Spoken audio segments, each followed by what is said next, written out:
All right, welcome everyone. This is Shane Hoffman with the American Solidarity Party's Presidential Primary Committee. We're here today to talk with one of our contenders for President of the United States for the American Solidarity Party nomination, Dr. Jacqueline Abernathy from Texas. How are you doing today? Doing well. How about you? I'm doing great. It's good to be here getting these interviews together, promoting all of our candidates.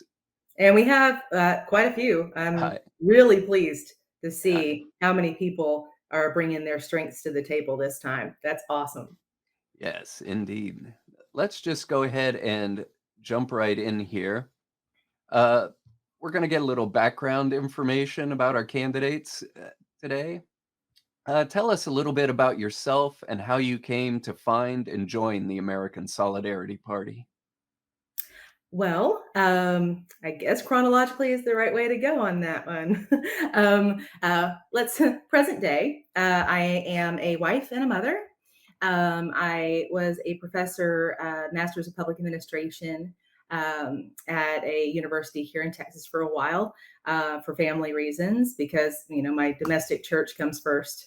I ended up resigning, and now I am back to consulting. So I am a consultant for the public sector. So I exclusively do things like program evaluations, policy analyses for nonprofits or government contracts. My most recent one was suicide prevention for veterans, evaluating the effectiveness of the 988+1 campaign, how well we are reaching the people that need to hear about that the most.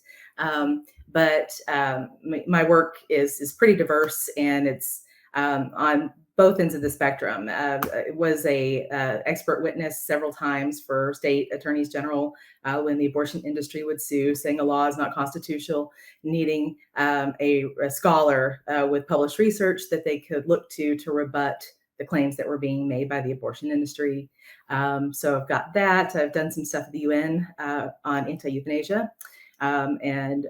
Basically, I've never had a career. I've always had a mission, and it kind of just started looking like a career. I started out as a social worker. I got my bachelor's in social work, and I got my master's of science in social work, but that was in macro community practice and administration.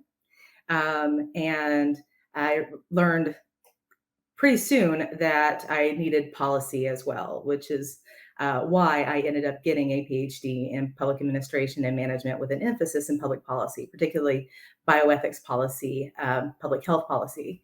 It was all actually to fix one particular law here in Texas that allowed for the forced removal of artificial nutrition and hydration from persons with disabilities without their consent or their family's consent. So we were ripping feeding tubes away.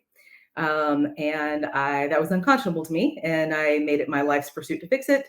I fixed it in 2015, and I rewarded myself by soon after, 6 months later, I was engaged to the love of my life, and a month and a half after that, we found out we were expecting a baby. And yeah, so my life finally started after we got feeding tubes in Texas. But my work has always been directed by my consistent life ethic, even before I knew that there was a consistent life ethic. Had no idea. I didn't even hear that term. I am a Christian. I'm a Catholic now, but I became a Christian. I gave my life to Jesus when I was 19. And I was evangelized to by Protestant evangelicals. And so that's what I was by default.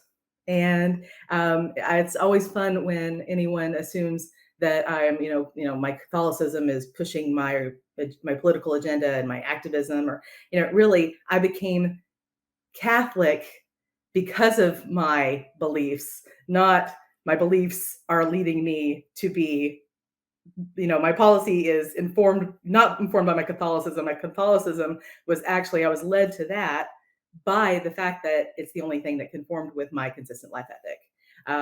Back when I was a Protestant, I was told that the death penalty was perfectly biblical and just, and didn't agree on that. uh, so there's always been areas where I kind of called myself El Queso Solo, the cheese that stands alone, because I've never really fit in anywhere until the American Solidarity Party. What finally was the turning point for me in joining the party was I had always done my own damage control method when it came to voting. To me, doing my civic duty is very, very important, especially as a woman, knowing that, the suffragists were chained to radiators and beaten and everything they went through to give me the ability to do this, for me to not do it. And, having a family full of veterans that have fought for my freedom, for me to not do it is just something that I can't not do it. However, I was always given these choices between, who are you going to throw under the bus? What lives are worth protecting and which ones aren't? And so for the longest time, I would basically, make a judgment call when it came to limiting evil and damage control. So like here in Texas, the abortion was, and now still very much is a state level issue. I would vote Republican for the things that we worked on in the legislature.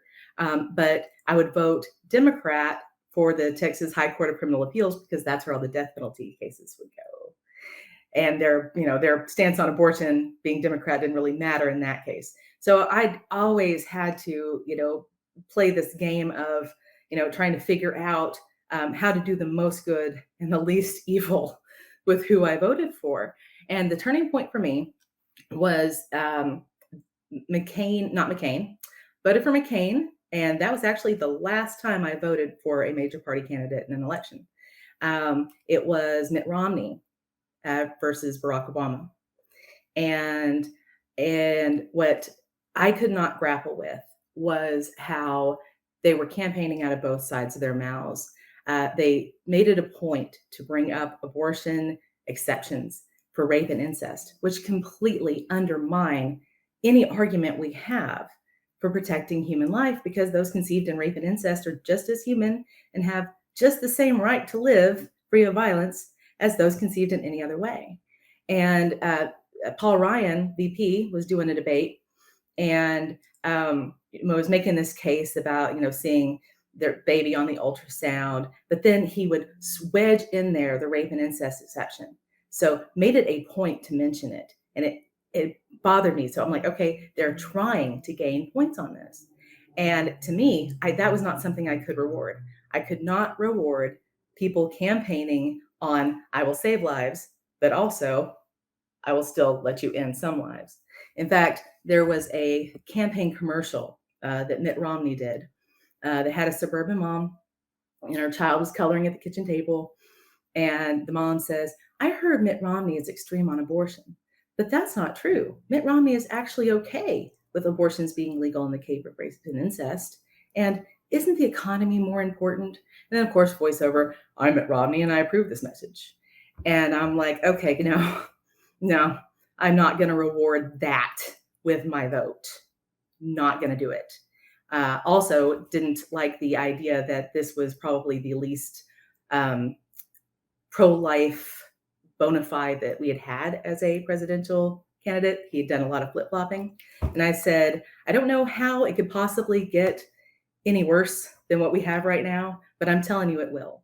If we just make the standard voting for the lesser of two evils, and just as long as someone is slightly lesser evil than the other guy, then eventually what's going to be considered pro-life is just, hey, if you vote for me, at least I won't kill any babies. I'm not going to do anything to save them, but at least I won't kill any. And I'm like, this is just going to get worse and worse. And because I've done so much work in Canada, and that's basically what is going on in Canada. You've got the Liberal Party that's extremely pro-abortion, and they've got the Conservative Party that's just not. They're not pro-life, not doing anything about it, but they're just not going to advance it. And so I started looking for a pro-life protest vote for my 2012 election. And I found an abolitionist party of people that very, very gung-ho pro-death penalty, very fundamentalist Protestant types. So not on board with me on just about anything else, but at least by voting for this person, I made it very clear that I did not consider Mitt Romney pro-life. And I did the same thing in 2016. In 2016, just right after I'd already committed my vote, is when I found out about the American Solidarity Party. And I started kicking myself like, darn it, there's really an option. There's really some way that I can vote to kill nobody. And wasn't long after that I joined and I became a delegate for Texas. And I recently ran for governor here in Texas. And that's how I ended up where I am today. And wife, mother, San Antonio, stars at night, big and bright. That's pretty much me. I'm a Texan, a consistent life Texan. Right. You've alluded a little bit to your involvement with the party since you've joined. Would you care to go into any more depth on what you've done as a member of the party over the last several years? Well, a lot of it is just about service. There's not anything that I really want to change. There's just a lot I want to promote. And when it comes to being a delegate, people are always putting forth resolutions, things to change, ideas to change the platform, to add this, and as far as that goes, I even asked myself, hey, am I doing my job? Since I'm not resolute, I have no resolve to change anything necessarily. I'm just listening and voting as I think that Texans would want me to vote, based on these other ideas that are coming forth. Um, uh, so I've not had any sort of activism when it comes to seeking any sort of reforms or dissent, for example. But I've represented the party and the Whole Life Women's panel at the convention, through so many different interviews, as a consistent life candidate, just as an activist doing what I do. It naturally plays right in. So yeah, I can tie that in as well. So my service to the party is just being available and stepping up whenever I see that there's a need. And I was not actually running for delegate, was not anything I ever considered doing until I was asked to do it. And I said, okay, are you sure? Because I'm not very political. Like I can't give non answers like beauty queens being asked a question trying to dodge and please everybody. I don't do that. You ask me, so you really want to make abortion completely illegal? My answer is uh-huh. And let's throw in the death penalty and everything else. So I'm not good at dancing around those things. I just pretty much say it like it is.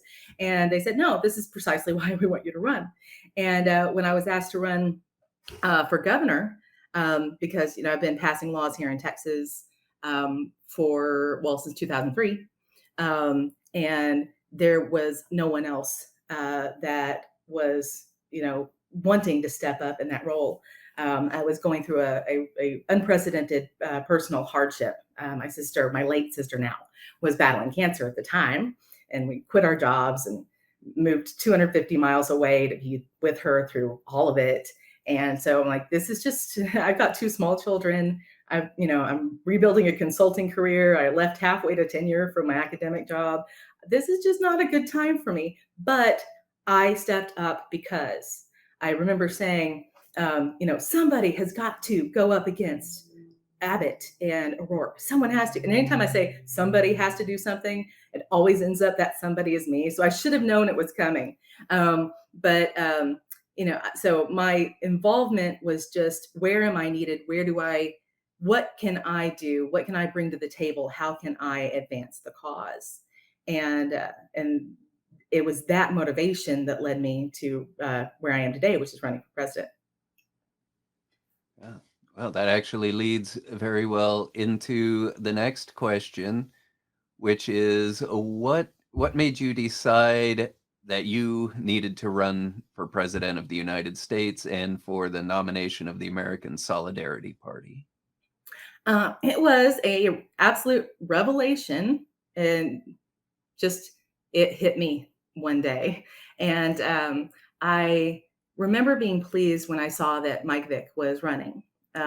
He's in the primary, and I thought, great, we have a candidate. And I did not know that there would be necessarily a primary. I didn't know that there would be. I mean, I just thought, we kind of internally got behind somebody, and that's how it was. Because I don't recall uh, anything like I'm seeing now when it came to the Carol Patel campaign. I thought that was just, we have a candidate and great.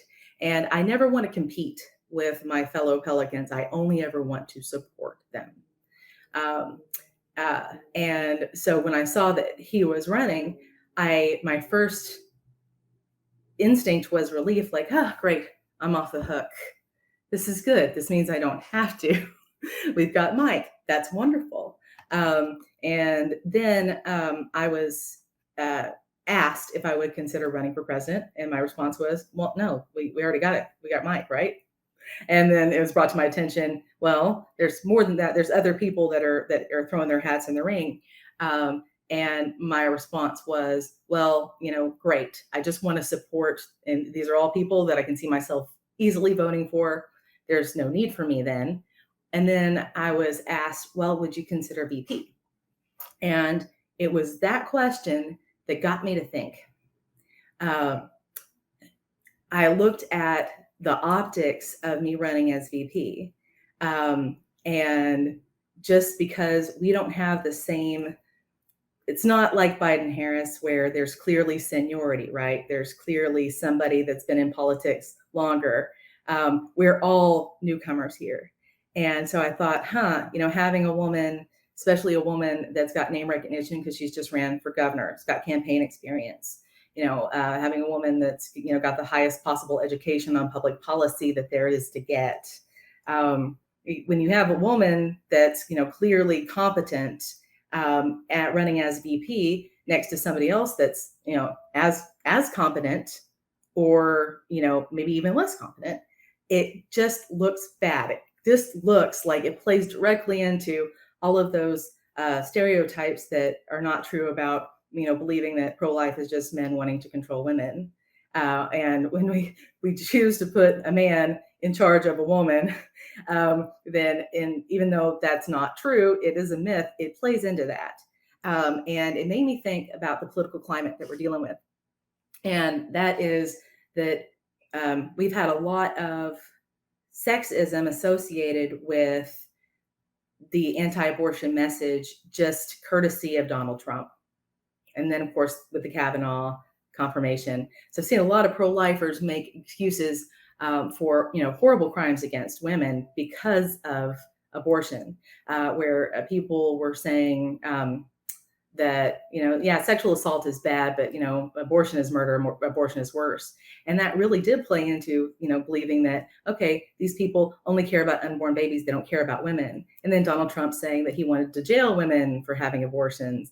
Like it just became a big mess. And it made me realize that there's a desperate need for us to redeem that narrative that pro-life is pro-woman.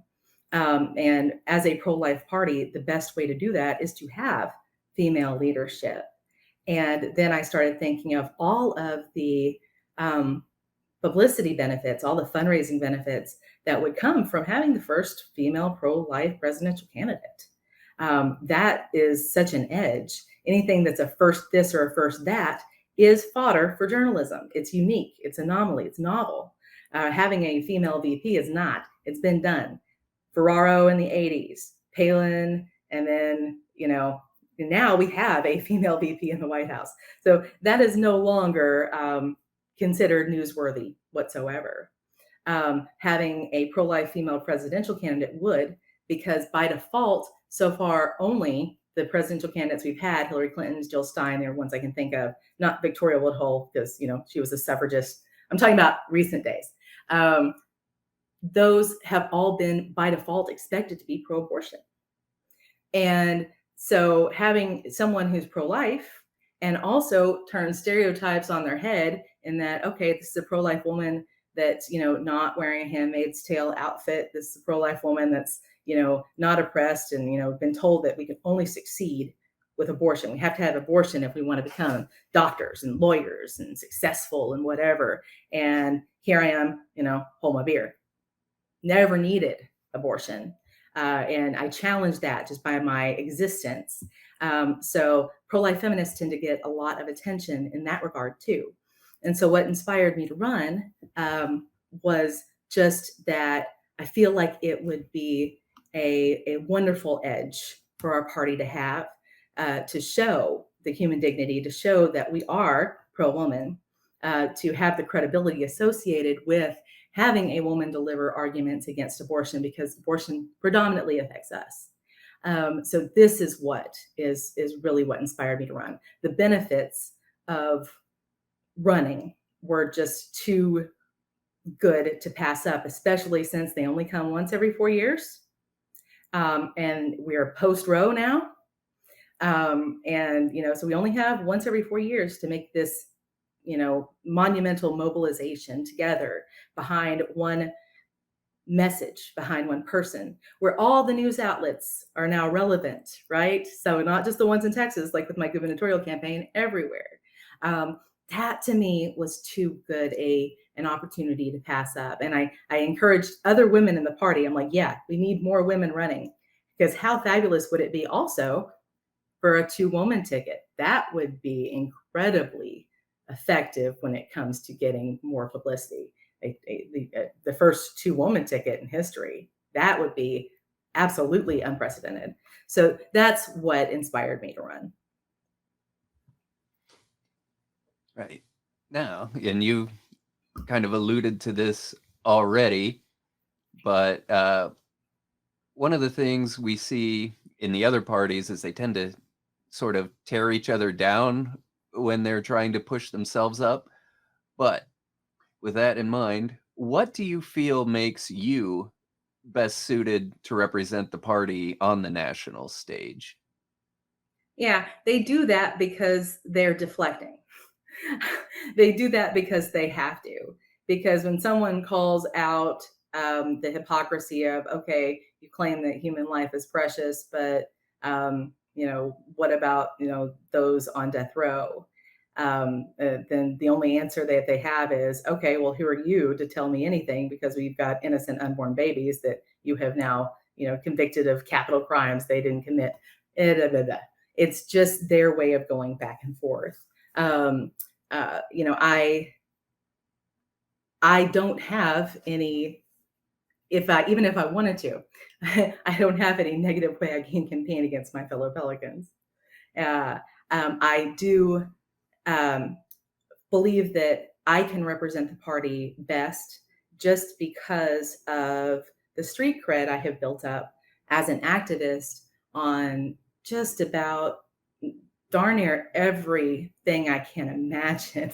I've been mostly end of life euthanasia and abortion, but started out as a social worker. I write multi-million-dollar grants to help kids that whose parents are in poverty not be taken away by CPS because they can't afford to pay their light bill. Things like this. So if there was ever an attempt to accuse me of hypocrisy by some outsider, and this happened a lot when I was running for governor, where if I advocated on behalf of unborn babies, all of a sudden, the Democrats came out and accused me of hypocrisy and assumed that I was pro death penalty and, immigration atrocities and all sorts of things. So there's never been a situation where I can't put my money where my mouth is, where there's any doubts whatsoever about my sincerity or my earnestness, because I have my entire life volunteered, given myself to these causes. I'm not using them as virtue signaling or political posturing or whatever. So when I call out, for example, I called out Greg Abbott's attempt to criminalize homelessness.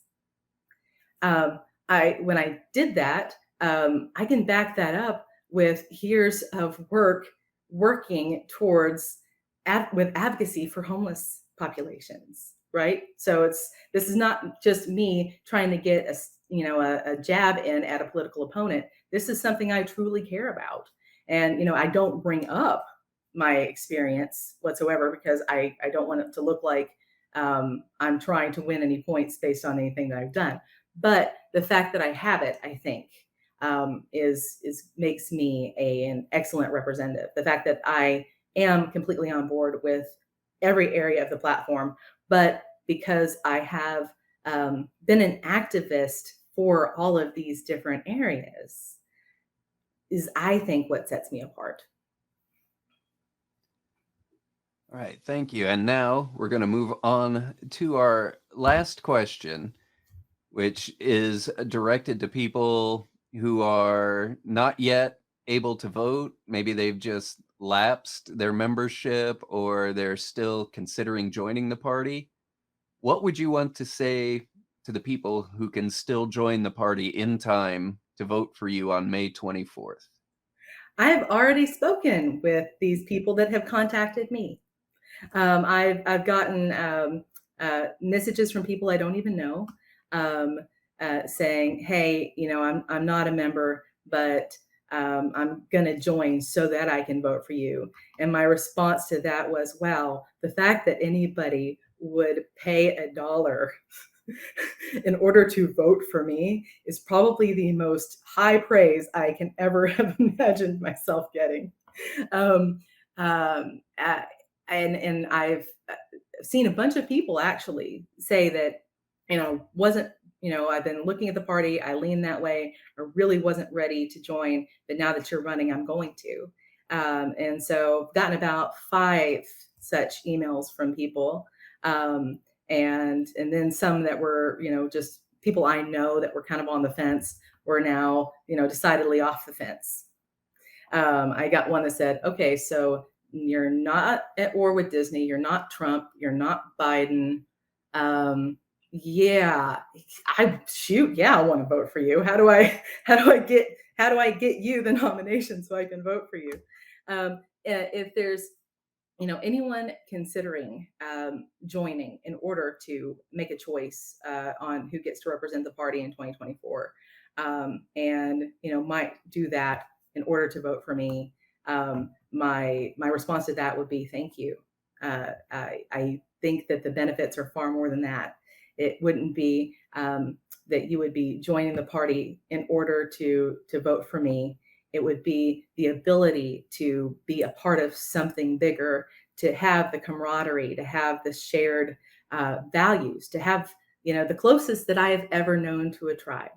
Like I said, I'm El Queso Solo. I have never fit in really anywhere. And well, until I became Catholic, and then I realized that I'm just like pretty cliche when it comes to being Catholic. But everywhere else, there was always some way that I was odd out. Like I just didn't feel like I belonged. And this is a group where, I feel like we are all, I can respect everyone and their commitment. And I feel like we're all working toward the same greater goal. And that's the solidarity. I'm not being trite when I say that. That's a solidarity that I have never had. And when I was a pro life activist, and I had a major shift where I could not um, abide the pro life party, the mainstream pro life party going in favor of Trump, and how I talked about how all of the ways that this is a betrayal to what we believe in. I lost a lot of dear friends. There's a lot of people whose respect I lost, which was sad. There are a lot of people that, I just didn't want to have anything to do with me anymore after that. These are people that, considered me a godmother to their children, for crying out loud. It was a real loss, not having, my supporters, not having people in the trenches with me like I did when I was a pro-life activist. I have that now, and I have it in a better way. So I feel like becoming a Pelican was me getting the support that I needed as an activist, as someone trying to make the world a better place, and basically marrying up. So if you would consider joining the party, that's what you would be doing. You would be joining something that you can be proud of, and that will make you um, feel like you're not alone in your values and what you want the world to be. Excellent. Well, we're getting close to the start of the debates, so we will be getting plenty of chances to see all of the candidates coming up. And there will be more interviews in the not too distant future as well. I wish you the best of luck going forward. And like I said, we will We will be hearing more from you and all of the others very soon. Looking forward to Cool. it. Thank you. All right. Thank you.